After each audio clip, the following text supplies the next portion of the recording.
Hi, how's it? We're in the next part now. Okay? I'm speaking about social media platforms.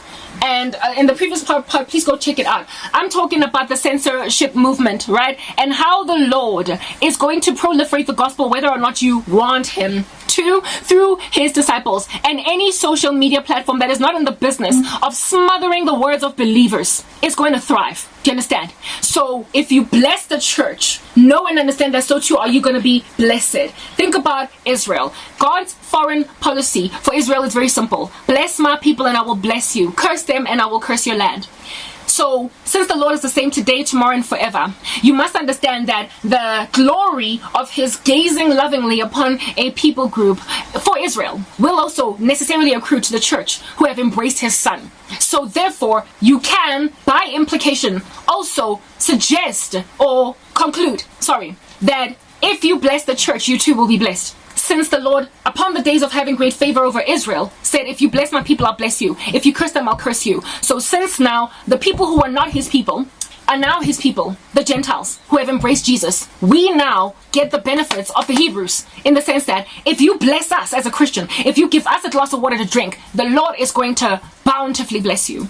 So if you are a social media platform that is in the business of bringing down entire platforms, entire accounts, never mind videos of Christians, overnight you go and you check out, you open your YouTube channel and you find that it's all gone. Nastasia Grace experienced something of that nature. They deplatformed one of her accounts on YouTube, and the girl had not even uploaded anything taboo on that channel. I think she had not uploaded in a minute. She went into that channel to go and check, and based on stuff that she said literally months ago, YouTube brought the whole video down, the whole account down, the whole channel was brought down. She did a video feeling all blessed and happy because she found some old videos that were in that old channel, and she's going to be re-uploading them on her new channel. But if the girl did not have a backup channel or a main channel, she would have been just made to lose 30,000 subscribers in one sitting, and all of her content that she did not back up onto any kind of external hard drive in one failing swoop.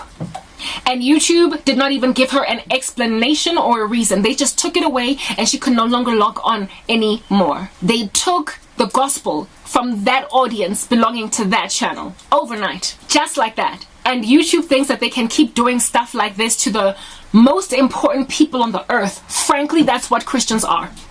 They think they can keep doing that to the most important people on the planet because we are giving the most important message on the planet. And so God gazes upon us with great favor. They think they can do that and have God not gradually decline their relevance the way that he gradually declined the relevance of BlackBerry Messenger. And now WhatsApp is the main social media chat platform. How under heaven any organization at all can imagine itself immovable and unuprootable when history has shown that there are prolific organizations that have come and gone and one day ultimately found themselves getting liquidated because they were no longer relevant.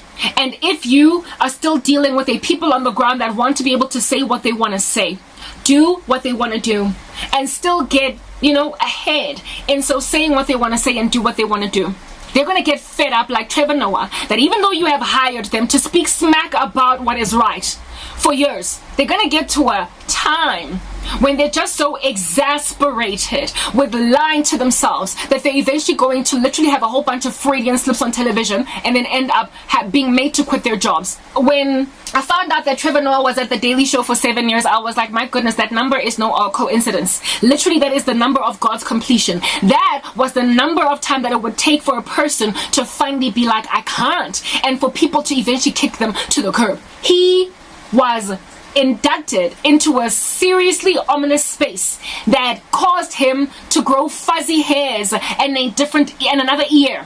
He mutated into another person altogether from who it is that he originally was, and it took 7 years for God to bring him full circle to, I guess, the point of no return, at least in accordance to his network and also in accordance to likely himself. He was bursting at the seams, oozing out of his veins was neutrality, and all he could do was vomit it, and he was fired for being just honest. If you keep on getting rid of people, I can't say this enough, the United States is under judgment. If you keep on getting rid of people, not because they have lost their competence, but because they've lost their ability or their willingness to be a mindless drone. God, who is the one who gives minds to think that this world might thrive, be fruitful, and multiply, he is going to neutralize that force that is taking away from people's ability to use their talents. Think about regimes of old that are very destructive and oppressive. They were brought low because people could not use their comprehensive suite of talents.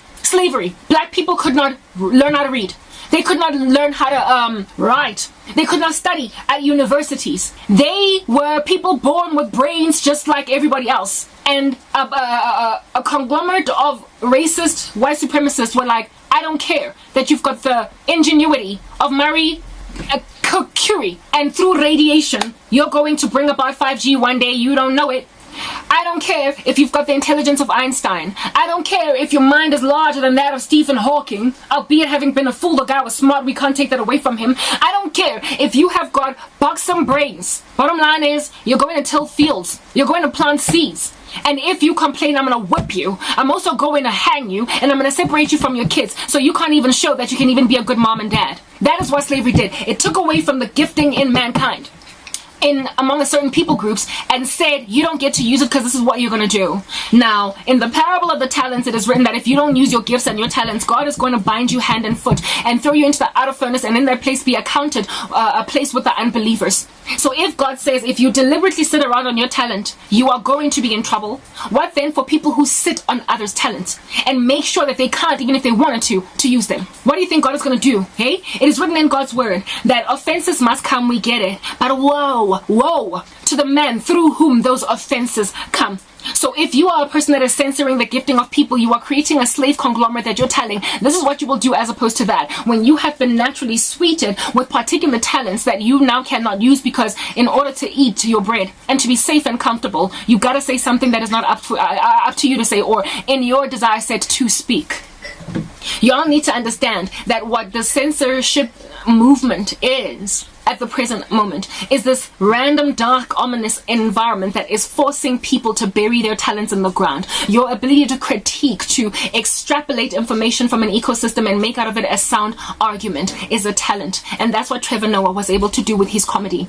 And the Daily Show told him, no, you're not going to be able to do that. You can joke and make people laugh as much as you want, but you don't get to be critical thinking. You don't get to be a thought leader. You don't get to innovate a way of thought that might actually transform a paradigm shift and move it to another location. When you cannot do what God has blessed you, giftedly so, from your mama womb, when you can't do that, you guys, on that day, your inability to do it will be measured by God as to whether or not it was your own decision to ignore your talent, or if somebody sat on your chest and decided you're not going to use your talent. So you are the one that is walking in an offense, but woe to the man through whom offenses must come. So woe to YouTube, because it is through YouTube and TikTok that offenses are coming to a conglomerate of world citizens that can't speak their minds, that can't be as eloquent as they want to, that can't use their gift of the gab, their oratory powers, that cannot basically speak their minds and share that amazing noodle inside the skull over here that God gave for us to bring the earth to the level that it is at now, technologically as advanced as we are. It is because the Lord has given us indeed glory to do that. It is the glory of man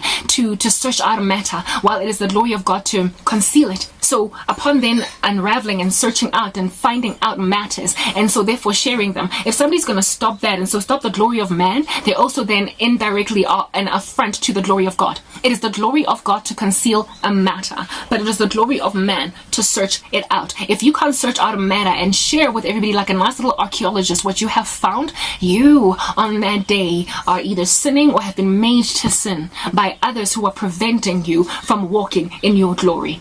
YouTube is preventing people from walking in their glory.